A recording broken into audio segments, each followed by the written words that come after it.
Hi everyone, welcome to our channel. ఈరోజు tasty and spicy egg masala curry ఎలా చేయాలో చూసేద్దాము. చాలా సింపుల్గా ఇలా చేసేయండి, ఎంతో టేస్టీగా ఉంటుంది. దానికి నేను ఇక్కడ ఎగ్స్ బాయిల్ చేసి పక్కన పెట్టుకున్నాను ఆల్రెడీ. ఇప్పుడు ఈ బాయిల్ చేసుకున్న ఎగ్స్ని మనం కొద్దిగా ఫ్రై చేసుకుందాము. ఎక్కువ ఫ్రై చేయాల్సిన పని లేదండి. కొద్దిగా ఇలా ఒక 1 స్పూన్ ఆయిల్ తీసుకొని అందులో కొద్దిగా పసుపు, కారము, ధనియాల పొడి, కొంచెం సాల్ట్ వేసేసుకొని మనం ముందుగా బాయిల్ చేసిన ఎగ్స్ని కొద్దిగా ఫ్రై చేసుకోవాలి. మనకి పొట్టు కొద్దిగా ఫ్రై అయితే సరిపోతుంది. మామూలుగా వేసుకోవడం కంటే ఇలా ఎగ్స్ కొంచెం ఫ్రై చేసి వేసుకున్నట్లయితే టేస్ట్ చాలా బాగుంటుంది, కర్రీకి ఫ్లేవర్ యాడ్ అవుతుంది. సో ఇలా మనము ముందుగా బాయిల్ చేసిన ఎగ్స్ని ఇలా కొద్దిగా ఫ్రై చేసుకున్నట్లయితే సరిపోతుంది. ఇప్పుడు ఈ ఫ్రై చేసుకునే ఎగ్స్ని పక్కన పెట్టేసుకొని మనం కర్రీ ఎలా ప్రిపేర్ చేయాలో చూసేద్దాము. దానికి మనం పక్కన ఒక ముకుడు తీసుకుందామండి. ముకుడులో ఒక 2 స్పూన్స్ ఆయిల్ యాడ్ చేసుకుంటున్నాను. ఆయిల్ వేడైన తర్వాత ఇక్కడ whole garam masala spices add చేసుకుంటున్నాను. బగారా ఆకు, అలాగే దాల్చిన చెక్కల, 2 యాలకులు, లవంగం, అలాగే జీలకర్ర, ఆవాలు, ఎండుమిర్చి కూడా యాడ్ చేసుకోండి. ఎండుమిర్చి యాడ్ చేయడం వల్ల ఏంటంటే ఆ స్పైసీనెస్ అనేది మనకి కర్రీకి బాగా తెలుస్తుంది. అలాగే ఒక 6 పచ్చిమిర్చి కట్ చేసుకునేవి వేసేసుకోండి. అలాగే కొద్దిగా కరివేపాకు కూడా యాడ్ చేసుకోండి. ఇప్పుడు కొద్దిగా పసుపు కూడా యాడ్ చేసుకొని అంతా ఒకసారి మంచిగా మిక్స్ చేసుకొని మనకి పచ్చిమిర్చి కొద్దిగా ఫ్రై అయిన తర్వాత అల్లం వెల్లుల్లి పేస్ట్ వేసుకోవాలి. అల్లం వెల్లుల్లి పేస్ట్ కూడా ఆయిల్లో ఇలా మంచిగా ఫ్రై అయిన తర్వాత మనం ముందుగా కట్ చేసి పెట్టుకున్న ఆనియన్స్ని ఇందులో వేసుకోవాలి. చూడండి, ఇలా ఒకసారి మంచిగా కలిపేసేసుకోవాలి. ఆనియన్స్ మగ్గే వరకు ఉంచుకోవాలి. చూడండి, ఇక్కడ నేను కొద్దిగా జీలకర్ర మెంతుల పొడి కూడా యాడ్ చేశాను. ఎందుకంటే ఇందులో టమాటాస్ కూడా యాడ్ చేస్తాం కాబట్టి ఆ జీలకర్ర మెంతుల పొడి ఫ్లేవర్ టమాటాస్ కలిపి కర్రీకి రుచిని ఇస్తాయి మనకి. చూడండి, ఇక్కడ ఒక 2 మీడియం సైజ్ టమాటోస్ని కట్ చేసి వేసేసుకున్నాను.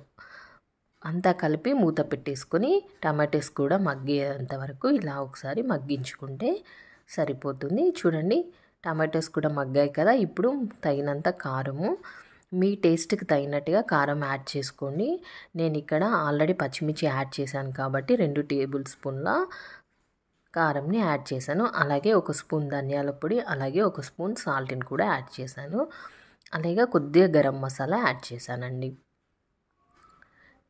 అలాగే మీ దగ్గర ఏదైనా బిర్యానీ మసాలా ఉన్నట్లయితే అది కూడా కొద్దిగా యాడ్ చేసుకోండి. కర్రీ టేస్ట్ ఎన్హాన్స్ అవుతుంది బిర్యానీ మసాలా యాడ్ చేసుకోవడం వల్ల. ఇప్పుడు మూత పెట్టి చేసుకొని ఆ మసాలా అంతా ఆనియన్స్కి మంచిగా పట్టే వరకు కొద్దిగా మగ్గించుకుంటే సరిపోతుంది. చూడండి, ఇప్పుడు మూత తీసుకున్నాం. ఒకసారి కలిపేసేసుకొని ఇందులో ఒక పెద్ద వాటర్ గ్లాస్ అన్ని వాటర్ అయితే యాడ్ చేసుకోవాలండి. చూడండి, ఇక్కడ నేను ఒక పెద్ద వాటర్ గ్లాస్ వాటర్ని అయితే యాడ్ చేశాను. ఇప్పుడు అంతా మిక్స్ చేసేసుకొని మూత పెట్టేసుకొని ఒక 10 మినిట్స్ మనము ఎసరంతా దగ్గరకు వచ్చే వరకు మగ్గించుకుంటే సరిపోతుంది. ఒకసారి తీసి చూద్దాము.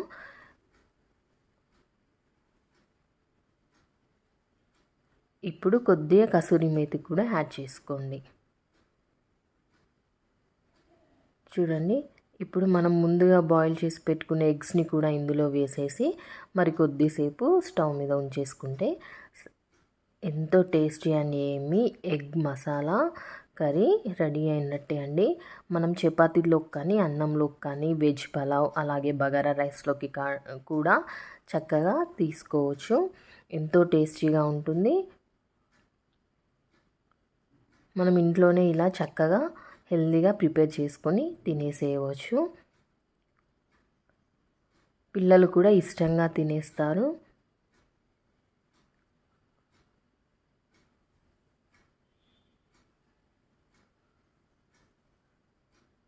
అంతే అండి, ఎంతో simple and tasty masala egg curry recipe ready అయినట్టే. మీకు నా రెసిపీ నచ్చినట్లయితే లైక్ చేయండి, నా ఛానల్ని సబ్స్క్రైబ్ చేయండి. మరిన్ని టేస్టీ అండ్ హెల్దీ రెసిపీస్ కోసం నా ఛానల్ని ఫాలో అవుతూ ఉండండి. చూడండి ఎంత ఎమ్మీగా ఉందో, చూస్తుంటేనే తినాలనిపిస్తుంది. సూపర్గా కుదిరింది కర్రీ కూడా. ఇంకా ఎందుకు లేట్, మరి మీరు కూడా ఒకసారి ట్రై చేయండి. మీకు ఎలా వచ్చిందో నా కామెంట్ సెక్షన్లో షేర్ చేయండి. నా రెసిపీ నచ్చినట్లయితే మీ ఫ్రెండ్స్ అండ్ రిలేటివ్స్కి షేర్ చేయండి, అలాగే లైక్ చేయండి, అలాగే నా ఛానల్ని సబ్స్క్రైబ్ చేయడం అస్సలు మర్చిపోవద్దు. అంతే అండి, మేమైతే ఈ ఎగ్ మసాలా కర్రీతో చపాతీస్ అయితే చేసేసుకున్నాము. చపాతీస్ అండ్ మసాలా ఎగ్ కర్రీతో మా లంచ్ని అయితే మేము కంప్లీట్ చేసేసుకున్నాము. నా రెసిపీ నచ్చిందని అనుకుంటున్నాను. నా రెసిపీ నచ్చినట్లయితే లైక్ అండ్ సబ్స్క్రైబ్. మరిన్ని వీడియోస్ కోసం నా ఛానల్ని తప్పకుండా ఫాలో అవుతూ ఉండండి. మరిన్ని టేస్టీ అండ్ హెల్దీ రెసిపీస్ కోసం నా ఛానల్ని సబ్స్క్రైబ్ చేయండి. Okay friends, thank you for watching.